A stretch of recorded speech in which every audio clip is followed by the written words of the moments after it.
Newton's law of gravitation और universal law of gravitation. ये जो न्यूटन्स लॉ है इसको यूनिवर्सल लॉ ऑफ ग्रेविटेशन भी बोला जाता है क्योंकि पूरे यूनिवर्स में ये लॉ एप्लीकेबल होता है। So according to this law universe के हर एक ऑब्जेक्ट दूसरे ऑब्जेक्ट को अट्रैक्ट करता है विद अ डेफिनाइट फोर्स। हाँ, एक फोर्स से हर एक ऑब्जेक्ट दूसरे ऑब्जेक्ट को अट्रैक्ट करता है।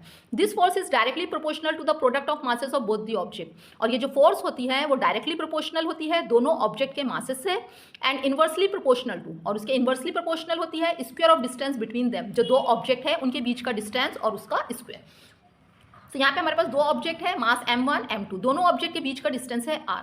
So according to this law दोनों ऑब्जेक्ट एक दूसरे के ऊपर फोर्स अप्लाई करेंगे and this force is directly proportional to product of their masses. तो इनका मास है m1 m2, inversely proportional to square of distance between them, दोनों ऑब्जेक्ट के बीच का डिस्टेंस और उसका स्क्वायर। इसको अगर हम कंबाइंड फॉर्म में लिखे तो क्या बनेगा, f proportional to m1 m2 upon r square. This is the proportional sign. So proportional sign को हटाने के लिए हमें यहाँ पे क्या लेना होता है, ग्रेविटेशनल कांस्टेंट, जो कि हम यूज करेंगे g।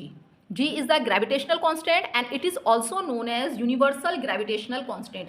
इसको यूनिवर्सल ग्रेविटेशनल कांस्टेंट भी बोला जाता है because its value is fixed all over the universe.